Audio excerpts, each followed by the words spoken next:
नमस्कार दोस्तों, मैं आचार्य रविंद्र अध्यात्म अवरनेश पर आपका स्वागत करता हूं। वास्तु के इस सीरीज में दक्षिण मुखी में अध्ययन कक्ष कहाँ हो, अर्थात प्रत्येक परिवार का या प्रत्येक व्यक्ति का यह कामना है कि अच्छा घर हो, अच्छी पत्नी हो और अच्छा परिवार हो। अच्छे परिवार में सबसे जो प्रमुख चीज़ है वह बच्चा है कि आपका अगर बच्चा बहुत अच्छा पढ़ने में आज्ञाकारी और बहुत ही कुशल निकलता है तो वह आपका जीवन सफल हो जाता है। अगर इसमें से कोई भी गड़बड़ी आती है, अर्थात आपका बच्चा पढ़ने में या आज्ञाकारी नहीं है, उसका जीवन सही दिशा में नहीं चल रहा है, सही रास्ते पर नहीं चल रहा है, तो यह सबसे बड़ा सरदर्द हो जाता है आज के समय में। इसमें हम देखते हैं कि वास्तु शास्त्र क्या भूमिका अदा करता है। वास्तु शास्त्र एक ऐसा शास्त्र है, एक ऐसा विज्ञान है जो घर में रहने वाले प्रत्येक वस्तु पर, प्रत्येक व्यक्ति पर और प्रत्येक पहलू पर एक अपना प्रभाव डालता है। वह प्रत्येक पहलू का प्रभाव जो है उसको समझना आवश्यक है। आपका बच्चा आज्ञाकारी है या नहीं है, यह निर्भर करता है या पढ़ने में बहुत अच्छा है या नहीं है, या पढ़ने में उसे मन लगता है या नहीं लगता है। ये सारे चीज निर्भर करता है कि वास्तु के अनुसार अगर उसका स्टडी रूम या अध्ययन कक्ष बनाते हैं सही दिशा में, सही जगह पे, तो निश्चित रूप से बच्चा वहाँ जो भी चीज़ सीखेगा स्थिर होकर के सीखेगा और जो एकाग्र होकर के जीवन में सीखेगा, जो भी विद्या अध्ययन करेगा वह उसके लिए बहुत ही प्रभावकारी होगा।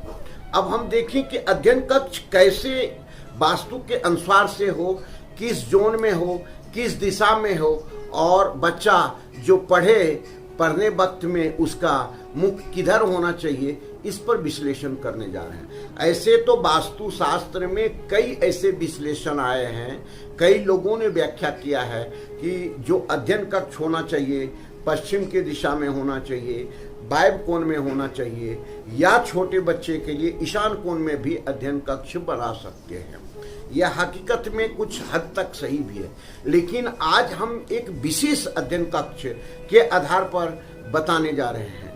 यह दक्षिण मुखी के लिए बहुत ही आवश्यक है, क्योंकि दक्षिण मुखी में बहुत सारे चांस ये रहते हैं कि आपका बच्चा आपके साथ अच्छे रिलेशन में नहीं रह पाए, अर्थात वास्तु के अनुसार कोई भी एनर्जी डिस्टर्ब है तो बच्चे और आपके बीच का रिलेशन गड़बड़ हो जाएगा। बच्चा आज्ञाकारी नहीं रहेगा, बच्चा को पढ़ने में मन नहीं लगेगा, बच्चा का रिजल्ट अच्छा नहीं रहेगा, बच्चा का कोई उद्देश्य नहीं रहेगा। तो इस चीज़ पर आज अध्ययन जो हम विश्लेषण बता रहे हैं, इसको गंभीरता पूर्वक देखें। दक्षिण दिशा के जो भी मकान है, क्योंकि दक्षिण दिशा जिसका देवता या ग्रह यम देवता हैं और ग्रह मंगल ग्रह है, तो ऐसे स्थिति में बच्चा जो है सो तेजस्वी तो होगा। अगर आप उसके नियम अनुसार कुछ बनाते हैं, आज्ञाकारी भी हो सकता है लेकिन उदंड भी हो सकता है। वह बहुत अधिक तक आपका मनमाना करने वाला हो जाएगा, उसकी अपनी बात होगी, अपनी बात वो जिद्दी प्रकृति का हो जाएगा। अर्थात अग्नि का स्वभाव है कि तेज लाना, तो अग्नि अगर बहुत ज़्यादा प्रबल रहेगी तो ये स्थिति उत्पन्न हो सकती है, या अग्नि डिस्टर्ब हो गया तो ये स्थिति उत्पन्न हो सकती है। अब अध्ययन कक्ष जो स्टडी रूम है उसके बारे में हम विश्लेषण जो कर रहे हैं, इसको गंभीरता से देखें। यह डिग्री के आधार से देखें, 136 डिग्री से लेकर के 156 डिग्री का जो स्थान आता है, जिसको हम हिंदी में पश्चिम दक्षिण का जोन कहते हैं या WWS का जोन कहते हैं। तो WWS का जो जोन है, यह विद्या के अभ्यास का बहुत ही अच्छा जगह माना जाता है। इस स्थान पर अगर बच्चा रह करके पढ़ता है और पढ़ने के वक्त में उसका जो मुख है अर्थात फेस है वह ईस्ट के तरफ होता है तो बहुत ही अच्छा इसका परिणाम आएगा, रिजल्ट आएगा और बच्चा बहुत अच्छा जीवन में करेगा। तो ये चीज़ को हम इसलिए बता रहे हैं कि वास्तुशास्त्र के जो वैदिक ग्रंथ हैं उसमें शस्त्र रखने और शस्त्र के अभ्यास के स्थान यही बताया गया है।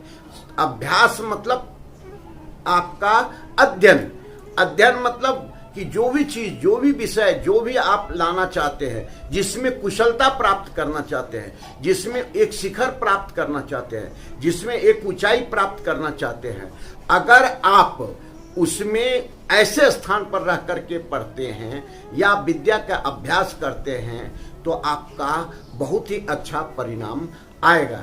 इसीलिए यह जोन को आधुनिक युग में भी हम इस रूप में लें कि यह अध्ययन कक्ष इस स्थान पर अगर बनाया जाए बहुत गंभीरता पूर्वक, ध्यान पूर्वक, तो आपके बच्चे का रिजल्ट बहुत अच्छा हो सकता है और होगा ही 100%, क्योंकि इसमें कौशल्य बच्चे का बढ़ता है, उसकी जो अपनी एबिलिटी है वह बहुत डेवलप होता है, बच्चे को मन लगता है, स्थिर होकर के पढ़ता है, एकाग्रता आती है और बच्चे का रिजल्ट अच्छा आता है। अब यह जोन जो आपको निकालना है यह कैसे, आप डिग्री के हिसाब से निकालेंगे तो आपको ये ऑटोमेटिक निकल जाएगा। 0 डिग्री को कंपास लें और 0 डिग्री पर मिलाएं, अर्थात जहां n लिखा हुआ है और कंपास को घुमाएंगे तो 0 डिग्री जहां आ जाएगा वो लाल रंग का जो चिन्ह है वह 0 डिग्री पर आएगा तो ऑटोमेटिक आपको 236 से लेकर के 256 डिग्री तक का जगह निकल जाएगा। इसे चिन्हित करें और आप वहां पर बनाएं। नॉर्मल स्थिति में देखें कि जो आपका नैऋत्य कोण है, नैऋत्य कोण के ठीक सेंटर पॉइंट से 11 डिग्री हट करके अगर हम जगह को लेते हैं तो यह WWS जोन का आता है। तो यहाँ पर आपको अध्ययन कक्ष सबसे ज्यादा पावरफुल और लाभदायक होगा। तो कृपया करके आप दक्षिण मुखी मकान बनाने जा रहे हैं या कोई भी जोन का मकान बनाने जा रहे हैं, इस जगह पे आप अगर अध्ययन कक्ष रखते हैं तो आपका परिणाम 100% बहुत अच्छा आ जाएगा। अब देखें कि वह कैसा होना चाहिए, कलर कैसा होना चाहिए। क्रीम कलर यहाँ का रखें, कभी भी नीला, काला या अदर लाल रंग का नहीं रखें, यह क्रीम कलर का रखें। यहाँ का जो आप टेबल क्लॉथ लेंगे वह भी क्रीम कलर का होना चाहिए। उस कमरे में एक सरस्वती जी का फोटो होना चाहिए। उसी कमरे में बहुत ही नॉमिनल जो चीज पढ़ने लिखने का चीज है, कलम इत्यादि, कंपास इत्यादि, जो बच्चा मैथ्स में उपयोग करता है वह चीज होना चाहिए। और जो सबसे अच्छा उसको पुस्तक लगता है या विषय लगता है उसका वह पुस्तक वहाँ होना चाहिए।